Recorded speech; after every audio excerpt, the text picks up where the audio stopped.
ये जगह कितनी सुंदर है। वाओ, कितनी अच्छी जगह है ये।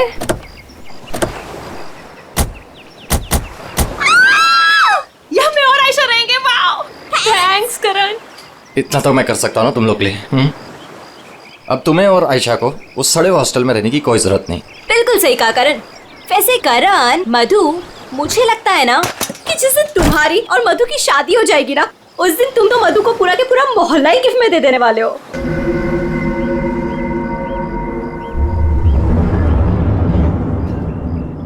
लगता है सामने वाले घर में कोई रहता है।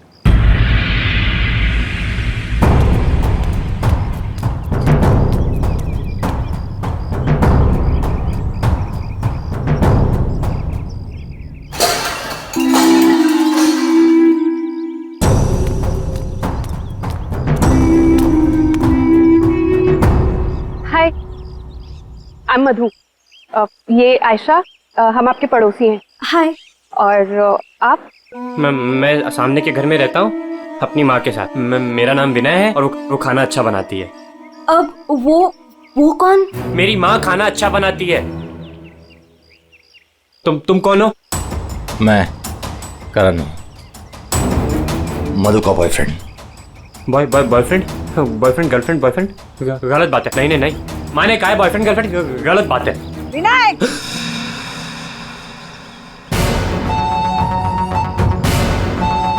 घर में चलो। कितनी बार मना किया है कि अजनबियों से मत बात किया करो। आ रहा हूँ ना। देखो, वो मेरी माँ है, उनको नमस्ते करो। अरे नमस्ते करो उनको। इधर आओ, इधर आओ। अंदर चलो। आ रहा हूँ। सुनो, 8 बजने से पहले घर के अंदर चले जाना, ठीक है? क्योंकि 8 बजने के बाद ना वो आ जाता है। वो कौन? हैमरमैन। लेकिन याद रखना, दरवाजे खोलना मत। हम भी नहीं खोलते, कोई नहीं खोलता। ध्यान रखना, दरवाजे मत खोलना, ठीक है? मैं जा रहा हूँ, बाय।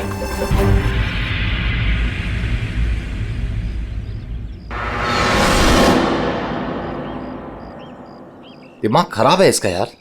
इसकी माँ से बांध कर क्यों नहीं रखती है? क्योंकि उसकी माँ भी तो उसकी तरह अजीब ही है एक्चुअली। चलो सामान रखते हैं। यू आर ऑलराइट ना? या, I am fine.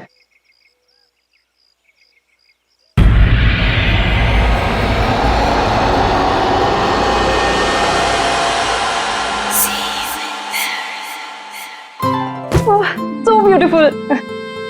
Thanks Karan. You really love me. अच्छा गाइस, सुनो ना, हम ना यहाँ पर एक कल गेट टुगेदर पार्टी करते हैं। What say? हाँ, कुछ भी करो यार, ये घर तुम्हारा ही है। और ये रही घर की चाबियां। एक सेकेंड, एक चाबी मैं रख लेता हूँ, क्या पता कब जरूरत पड़ जाए। आयशा, एक चाबी तुम भी रख लो। ये लो। थैंक्स।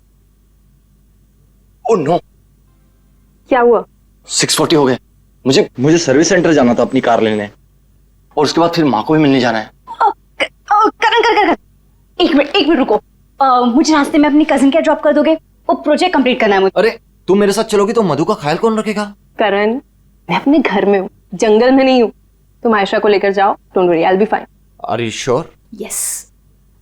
थैंक्स मधु। लेकिन मधु, अंदर से दरवाजा बहुत अच्छे से बंद कर लेना। ओके, ठीक है, चलो बाय।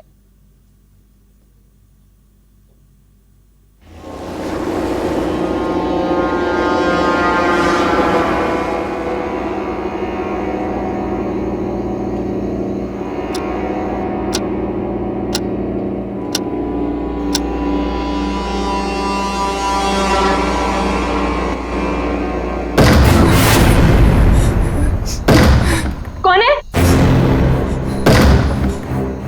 कौन है वहां?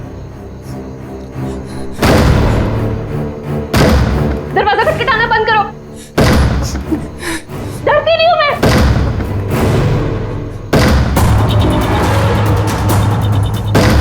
क्या करूं? करण को फोन कर।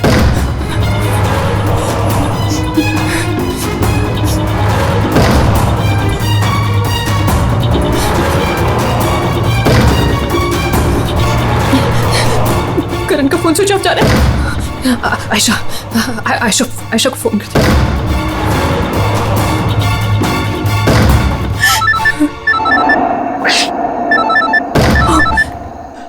अब क्या करूं? अंधेरा करती हूँ।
सही था यार, पर मजा आ गया। कल रात को तो क्या मस्ती मारी यार। अरे पूछो मत यार, मजा आ गया था बहुत। बस रोक दो भैया, रोक दो। Thank you. अरे मधु ना आज मेरी जान ही ले लेने वाली है। एक तो मैं अपना फोन भूल गई, रात को घर भी नहीं आई। लगता है आज तो वो मुझे ना पक्का इस घर से निकाल ही देने वाली है। अरे अगर वो तुझे घर से निकाल देगी तो हम तुझे घर के अंदर फिर से डाल देंगे। क्यों अभी? ओहो मैडम, घर से तो तब निकलोगी जब घर के अंदर जाओगी। जाओ, डोरबेल बजाओ, मधु को लेके लंच पे जाना है, वीकेंड की प्लानिंग करनी है। गो फास्ट। जा रही हूँ। और जल्दी आओ।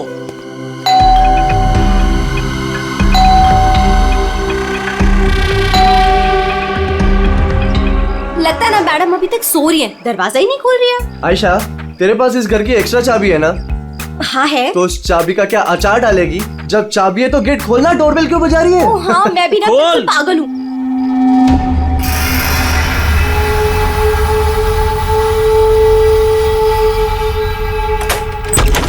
मधु, अरे मधु, कब तक सोएगी? उठ मधु, मधु, मधु, अरे उधर देखो यार।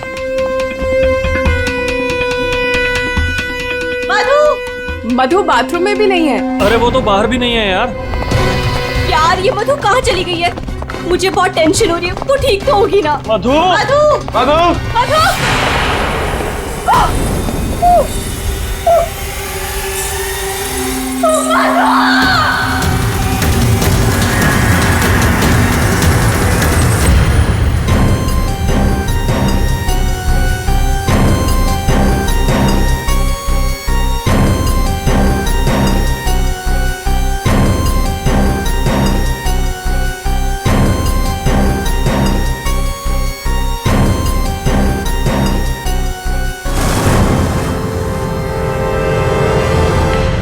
अभिजीत,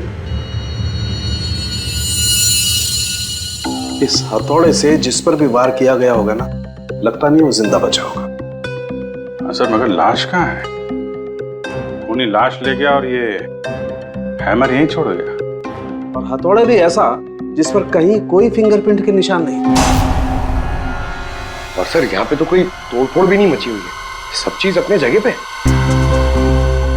और दरवाजे का लॉक भी सही सलामत है, कोई फोर्स एंट्री नहीं है। और मधु के दोस्त भी बता रहे थे जब वो लोग अंदर आए तो ये दरवाजा खुला हुआ था। शायद खूनी के पास डुप्लीकेट चाबी होगी। दरवाजा खोल के अंदर आया, मधु के सिर पे हथौड़ा मारा और गायब।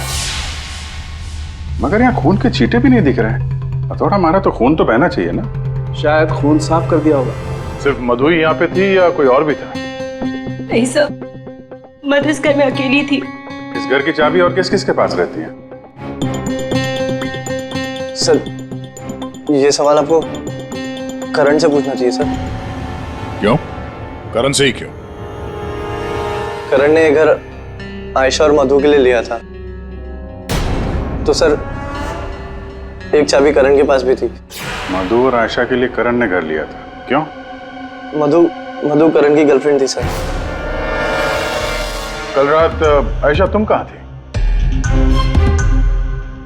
सर वो कल रात मैं अपने कजिन को मिलने गई थी, वापस आना था तो लगेज यही छोड़कर गई थी, पर लेट हो गया था, सोचा कॉल कर कर मधु को सब बता दूं, पर अपना फोन भी यही भूल गई थी सर। जरा इस करण का फोन नंबर देना।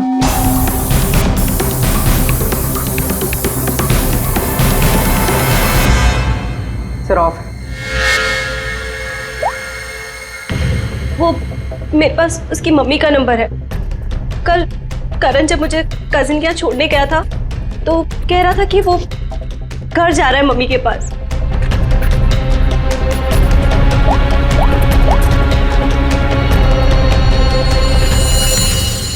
हेलो आंटी, करण है? कल रात को आया था क्या वो?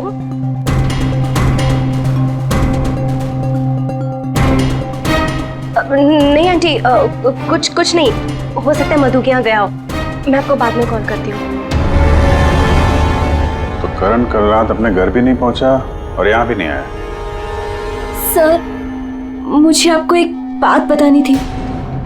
वो हमारे नेबर्स जो है ना, उन्होंने कहा था कि यहाँ पर एक हैमरमैन आता है रात को, तो कहीं उसने तो कुछ नहीं कर दिया। हैमरमैन? किसने बताया तुम्हें ये? कौन है ये? विनय बेटा, कोई आ रहा है? हाँ माँ, कोई याद तो रहा है।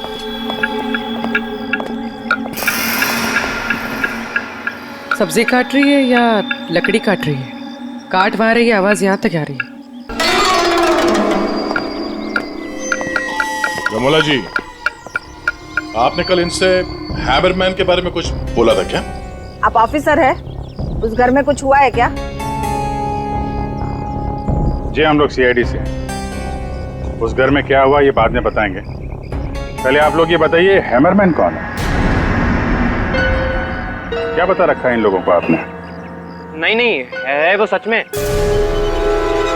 रोज शाम को आता है और हैमर से दरवाजे और खिड़कियों पे ठोकता है। आप देखिए ना, वो उधर निशान बने। कल भी आया था रात को 8:30 बजे। सामने के घर में ठोक रहा था। इसीलिए मैंने पूछा कि उस घर में कुछ हुआ है क्या? आपने हैमरमैन को देखा है? देखा है। आपने हैमरमैन का चेहरा देखा? हाँ देखा है। कैसे दिखता है वो मास्क पहनता है। अच्छा, कल रात भी कुछ हुआ था? कुछ देखा है, सुना है आप लोगों ने? हाँ देखा था।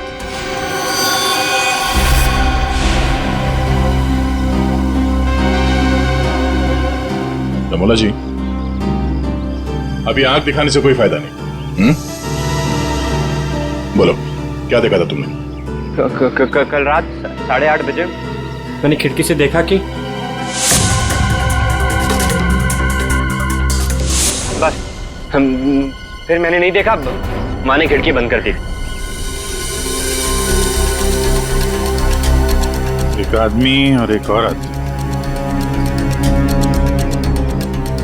वो आदमी तो करण हो सकता है। और सर वो औरत? करण की कोई साथी? दोनों अंदर गए, मधु का खून किया और लाश लेके पीछे के रास्ते से निकल गए। एक बार पीछे की तरफ देख लेते हैं। आप लोग यहीं पे रुकिए।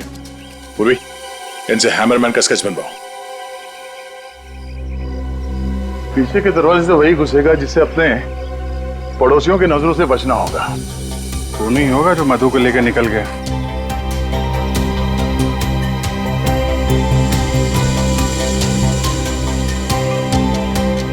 ऐसा कैसे हो सकता है कि कोई भी निशान नहीं छोड़ा?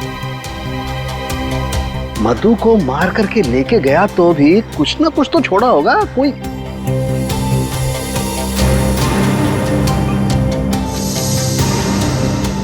एक मिनट, ये क्या है?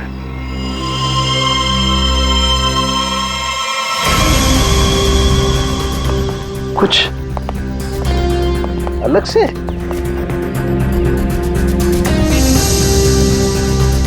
इतनी मिट्टी यहाँ पे?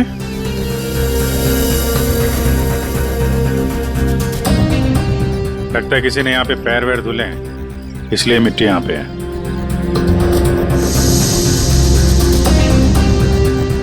अभिजीत, ये मिट्टी में जो है ये बहुत खास है।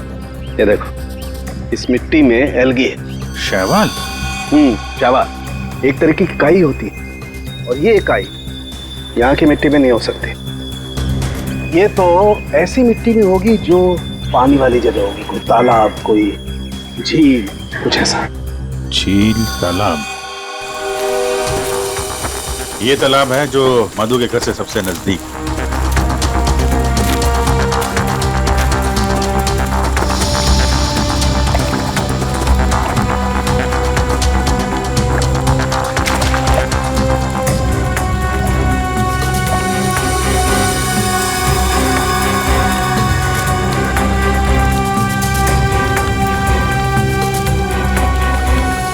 क्या अभिजीत,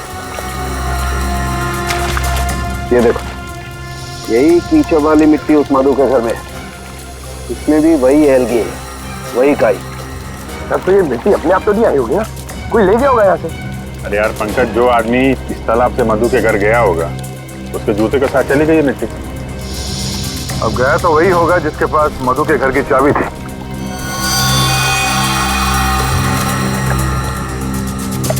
पर कौन गया होगा? अब चाहे वो हैमरमैन हो या फिर कोई और। हैमरमैन? ये हैमरमैन ने किया है क्या? वो काम तो उसी का ही लग रहा है। हाँ।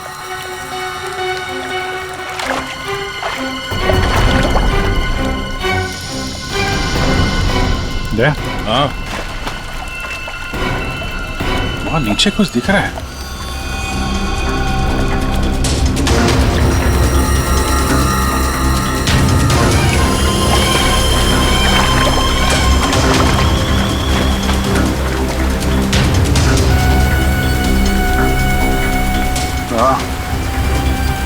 कुछ है तो सही वहां पर। डाइवर्स को बुलाते हैं और क्रेन भी।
रोहित, ये करण की कार है ना? कुमुद, रोहित, ये करण की कार है ना? पर करण अपनी कार इस तालाब में क्यों फेंकेगा? हो सकता है हैमरमैन लेकर आया हो। करण की कार का नंबर और इस कार का नंबर दोनों सेम है।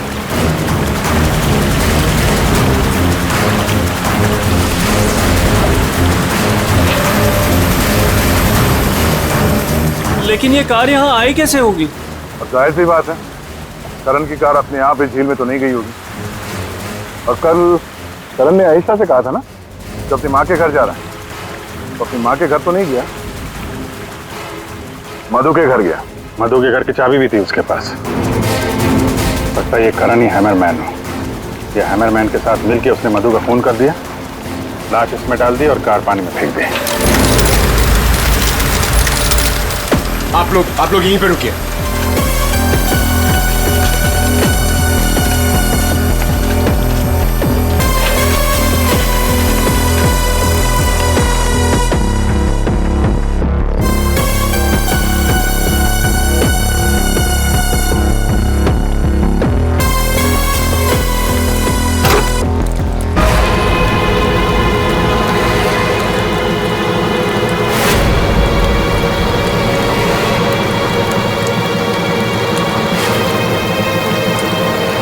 नो, ये तो करण है।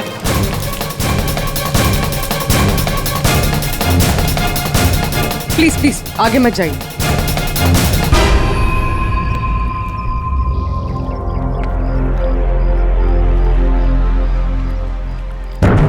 खोपड़ी बुरी तरह से टूट गई है, किसी भारी चीज से वार किया है। थोड़े से ही मारा होगा, हैमरमैन ने मारा है। सर मतलब हैमरमैन ने करण को मारकर लाश गाड़ी में डाल दी और गाड़ी तालाब में फेंक दी। फेंका नहीं पूर्वी, इधर ढलान पे धक्का दिया और गाड़ी सीधा झील में। सर मगर अगर गाड़ी को धक्का मार के वहां तालाब में डाला है तो फिर ये नॉर्मल पतला दुबला आदमी नहीं होगा सर, ये हैमरमैन बहुत तगड़ा होगा सर, हट्टा कट्टा। या फिर दो लोग होंगे। अब ये करण तो मिल गया, मधु को ढूंढना है।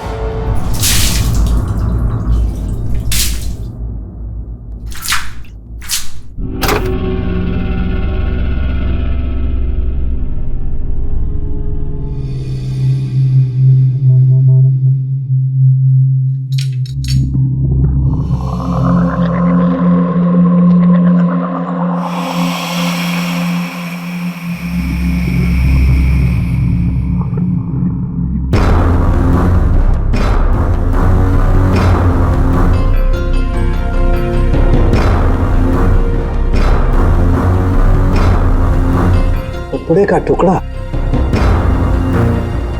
इस कपड़े के टुकड़े का रंग करण के कपड़े के टुकड़े से तो मैच नहीं करता है, तो शायद ये खूनी का होगा। सर क्या होता रहेगा? सर इस कपड़े के टुकड़े के अलावा और भी ऐसा कुछ है जो हमें बहुत कुछ बता सकता है। अंगूठी डायमंड की है, लगता है कार चलाते समय गियर बदलते वक्त गिर गई होगी। तो ये लड़की कार चला रही होगी तो तारिका कार चलाने वाला इस मिरर को भी जरूर एडजस्ट तो करता ही होगा ना, क्या बोलती है? सही बात। तो फिर ये मिरर भी कुछ ना कुछ कहानी जरूर बताएगा।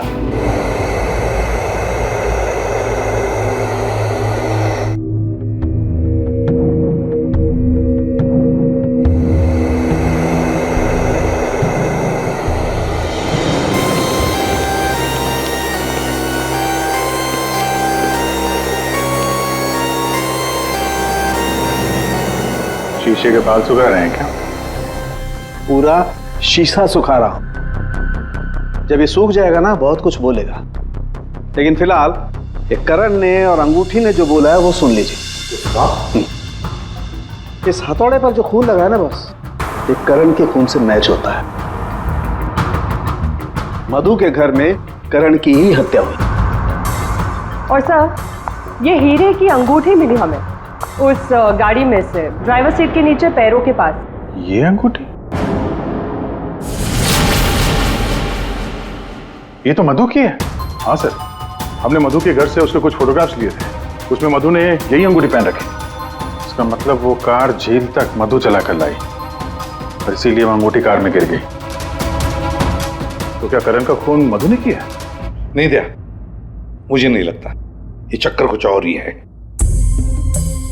अगर ये अंगूठी मधु रेगुलरली पहना करती थी तो इतनी आसानी से उंगलियों से निकलेगी ही नहीं ना, वो गिरेगी ही कैसे? वो तो जरूर वहां पर जानबूझकर डाली गई थी ताकि सारा शक मधु पर जाए और हम मधु के आसपास ही घूमते रहे। और सर मधु का भी अभी तक कुछ अता पता है नहीं। लो भाई, इस शीशे ने भी मुंह खोल दिया है। ये देखिए, इस पर बहुत सारी उंगलियों के निशान हैं। मधु यहाँ पर है नहीं, वरना उसकी उंगलियों से मैच करके देख। कोई बात नहीं सर, जब मधु मिल जाएगी तो मैच कर लेंगे। काम करते हैं, 7 बजे से लेकर 9 बजे तक ये करण कहाँ कहाँ था इसके डिटेल्स निकालते हैं, अपने आप सब कुछ पता चल जाएगा। सर करण का सेलफोन डेटा जो हमें मिला उससे ये पता चलता है कि करण और आयशा 6:44 पर मधु के घर से निकले थे और उसके बाद 7:15 पर करण ने आयशा को ए ब्लॉक पालिन चौक ब्लू पार्क पे ड्रॉप किया था और वहां से करण को जाना था अपनी माँ के घर बराली, लेकिन वहां ना जाकर ये वापस मुड़ता है और मधु के घर की तरफ आता है और उसी रास्ते में 5 किलोमीटर तक जाने के बाद सर करीब 7:30 बजे जेसी मार्केट फुलवाड़ी में वो रुकता है और यहाँ पे एक और नंबर आके उससे मिलता है सर, और ये नंबर करण के साथ करीबन 10 मिनट तक रहता है और उसके बाद वो नंबर गायब हो जाता है और वहां से करण मधु के घर पहुंचता है 8 बजे और 8:40 पर उसका फोन बंद हो जाता है। दूसरा नंबर किसका है जो करण से जेसी मार्केट में मिला था? सर रोहित का। रोहित, तुम करण का खून होने से पहले उससे मिले थे पूरे 10 मिनट के लिए, क्यों? सर मैं अपने दोस्त की मौत से बहुत ज्यादा डरा हुआ था सर, और मुझे समझ में ही नहीं आ रहा था कि मैं कैसे रिएक्ट करूं, क्या बोलूं। वो तो अचानक से उस दिन मैं उसे जेसी मार्केट में मिला, मैंने सडनली उसे वहां देखा। अरे करण! हे रोहित, कैसा है यार? कैसा है मेरा भाई? अरे तू यहाँ इस खिलौने की दुकान में क्या कर रहा है यार? तुझे यहाँ क्या जरूरत पड़ गई आने की? अरे बस ऐसे यार, किसी के लिए सरप्राइज ले रहा था और उसे सरप्राइज ही रहने दे। अच्छा सरप्राइज? चल यार, मुझे थोड़ी जल्दी है। कल मधु के इधर तू आ रहा है ना पार्टी में? हाँ कल आ रहा हूँ ना, लेकिन तू जा कहाँ रहा है? बस यार थोड़ा जल्दी में हूँ। अरे मैं तुझे छोड़ देता हूँ, चल। मेरी कार पार्क है यहाँ, तू कल मिल मुझे। अच्छा चल, सी यू, बाय। और मेरे लिए तो ये सरप्राइज की बात थी सर, क्योंकि मैं उससे 2 महीने बाद मिल रहा था। ठीक है, तुम जा सकते हो, लेकिन जब तक इस केस की तहकीकात पूरी नहीं होती तुम ये शहर छोड़कर कहीं नहीं जाओगे। जाओ।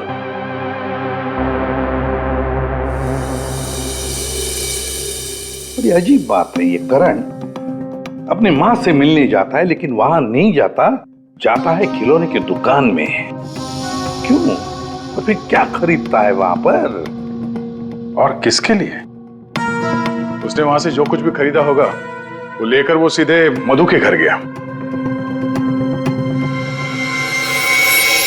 तो कहीं उसने वहां से ये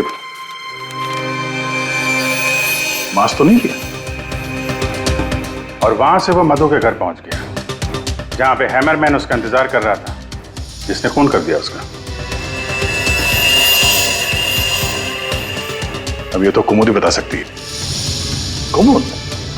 सर आखिरी बार करण की बातचीत फोन पर कुमुद से हुई थी और विनय ने भी बताया था सर कि उस रात हैमरमैन के आने से पहले घर के बाहर उसने गाड़ी के हेडलाइट पे 2 लोगों को देखा था सर, एक लड़का और एक लड़की, और उस लड़की के हाथ में कुछ ऐसा था जो चमक रहा था। सर कुमुद के हाथ में भी एक ब्रेसलेट है, वही चमक रहा होगा। ये कुमुद और करण होंगे घर के बाहर।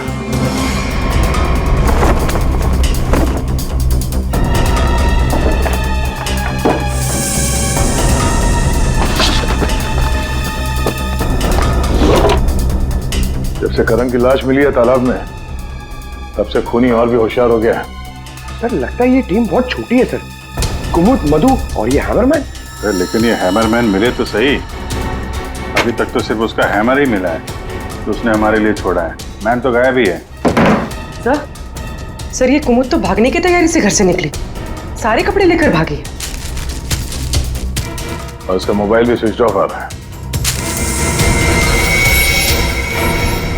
अरे ये कहां से आ गए यहाँ पे? कौन कहां से आ गया? ये देखो, इसका मतलब है ये कुमुद रमोला और विनय को पहले से जानती थी। एनवेलप पे डेट पिछले महीने की है और ये कुमुद बोल रही थी कि ये रमोला और विनय को पहले कभी मिली ही नहीं। तो कहीं ये माँ बेटे रमोला और विनय इस पूरे साजिश में शामिल तो नहीं है? मिलते हैं माँ बेटे से।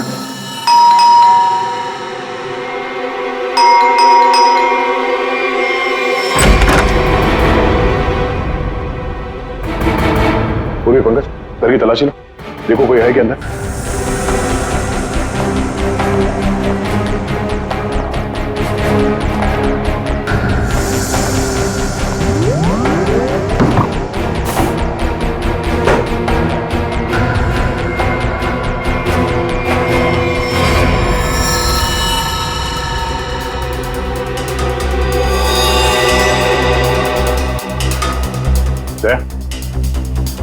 हाँ,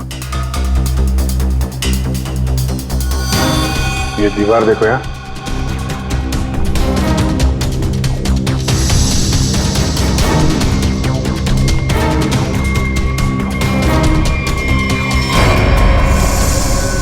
पेंट अभी ताजा है।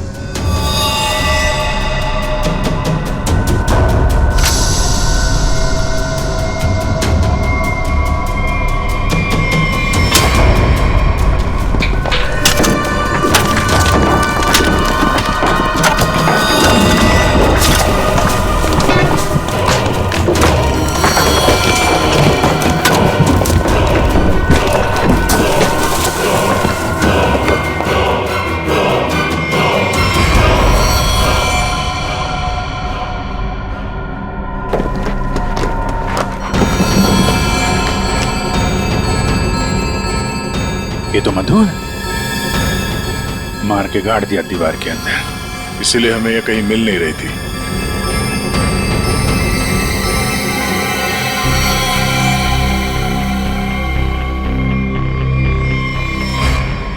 सर इसे भी हथौड़े से मारा। इसके सर पे भी वैसी ही चोट है जैसे करण के सर पे थी।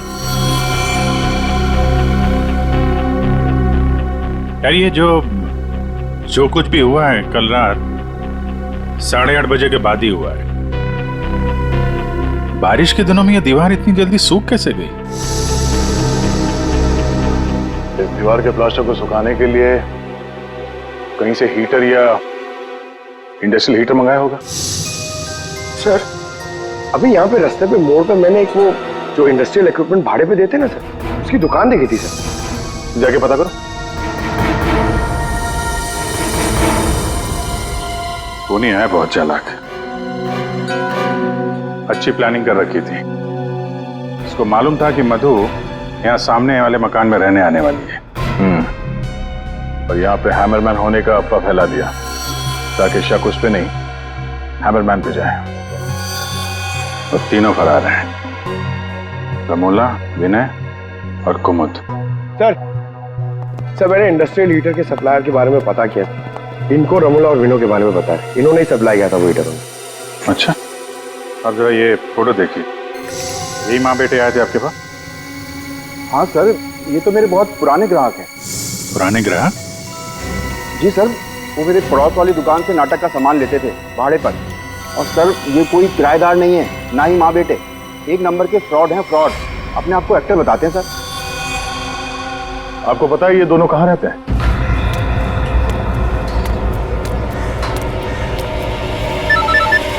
तो निकल, मैं मिलता हूँ। हाँ चल मिलते हैं।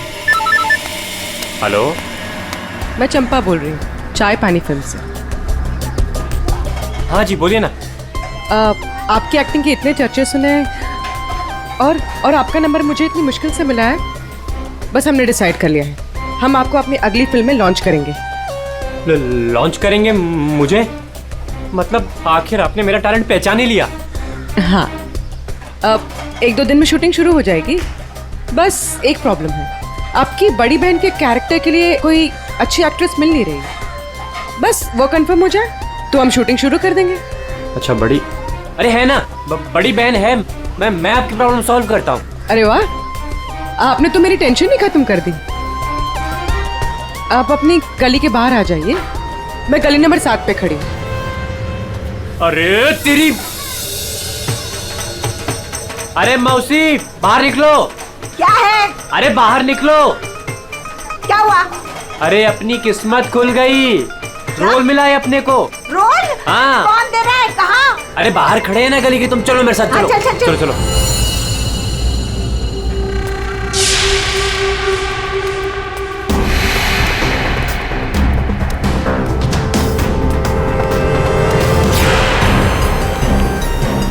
CID? हाँ CID। कहाँ जा रहा है?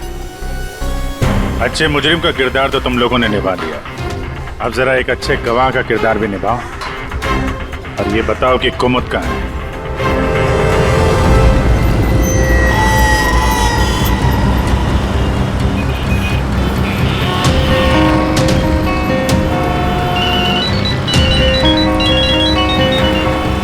अरे तुम यहाँ हो, मैंने ध्यान ही नहीं दिया। तुमने क्यों कॉल किया मुझे? सब जानते हो फिर भी। अब मैं क्या करता? सीआईडी बुलाएगी तो क्या आना ही पड़ेगा। सीआईडी? तुमने मुझे सीआईडी के कहने पे यहाँ बुलाया? मैडम आप बहुत स्मार्ट है, लेकिन हम आपसे ज्यादा स्मार्ट हैं। सर आप मेरी बात सुनिए। बात सुनेंगे आपकी, लेकिन ब्यूरो चल के सुनो। चलिए। कहाँ भाग रही मैडम? पैदल ही जाएगी क्या सीआईडी ब्यूरो तक? गाड़ी लाए हम तुम्हारे लिए। चल। और कितना इंतजार करना पड़ेगा? आखिर कोई बताता क्यों नहीं कि हुआ क्या है? जरूर बताएंगे आयशा जी, जरूर बताएंगे। लेकिन इससे पहले कि हम बताएं, तुम हमें बताओ कि हुआ क्या था। मैं? मतलब ये कि आप और मधु एक नए घर में शिफ्ट होती है, जहां पहले से ही कुछ गड़बड़ चल रही होती है।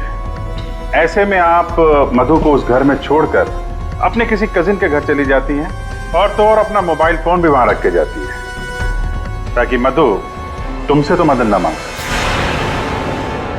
अजीब है ना? सर, मधु मेरी बहन जैसी थी। उसके साथ कुछ गलत करने के बारे में मैं सोच भी नहीं सकती हूँ। अच्छा, बहन जैसी थी? बहन तो नहीं थी ना? हाँ?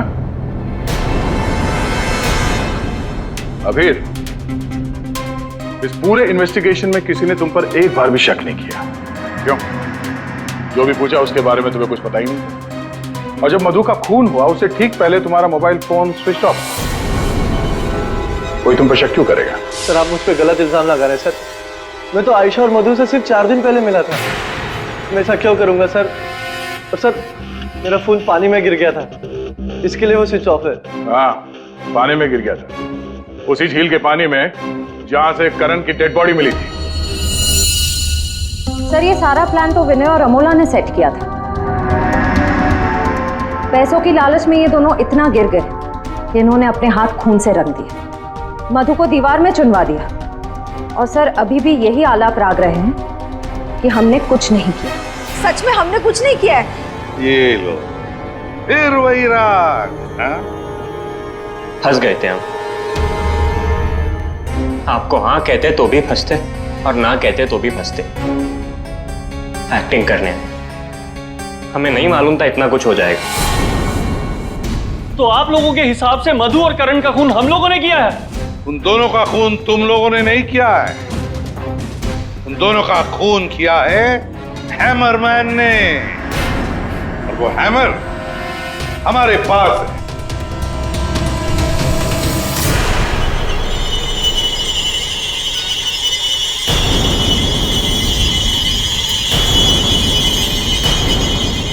कुमुद, ये कहाँ थी? ये हैमर छुपाने गई थी, हमने ढूंढ निकाला, है ना? I'm sorry रोहित, मुझे माफ कर दो। तुमने मुझसे वादा किया था कि तुम मेरा नाम नहीं लोगे, मैं तुम्हें छोड़ूंगा।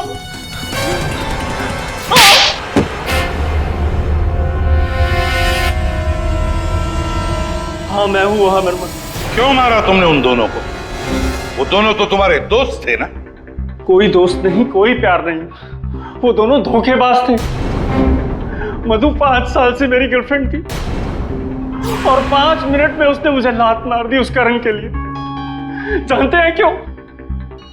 क्योंकि उसके पास पैसा था, और उसी समय मैंने डिसाइड किया कि मैं उससे बदला लूंगा, उन दोनों से। तुमने इसका साथ क्यों दिया? मैं रोहित से बहुत प्यार करती हूँ, मुझे उसका साथ देना पड़ा। तैयारी तो तगड़ी कर रखी थी तुमने। 3 महीने से प्लान कर रहा था मैं उन दोनों को एक दर्दनाक मौत मारने की। बस इंतजार कर रहा था। 3 महीने का इंतजार? किस चीज के लिए? सही वक्त का इंतजार। और वो सही वक्त तब आया जब मुझे करण ने मधु के लिए घर ढूंढने के लिए कहा, और उसे मैंने ये वाला घर दिला दिया, और उसके बगल वाला घर मैंने कुमुद के नाम से रेंट पर ले लिया, और वहां इन दोनों घोचुओं को रखा, इन बेवकूफों को। और हैमरमैन बनने का प्लान बनाया। बन गए हैमरमैन ताकि तुम पर कोई शक न करे। हाँ, मानना तो मैं करण को भी चाहता था, लेकिन उस रात नहीं। उस रात मैं सिर्फ मधु को मारने आया था। मैं हैमरमैन बनकर मधु के घर में घुस गया।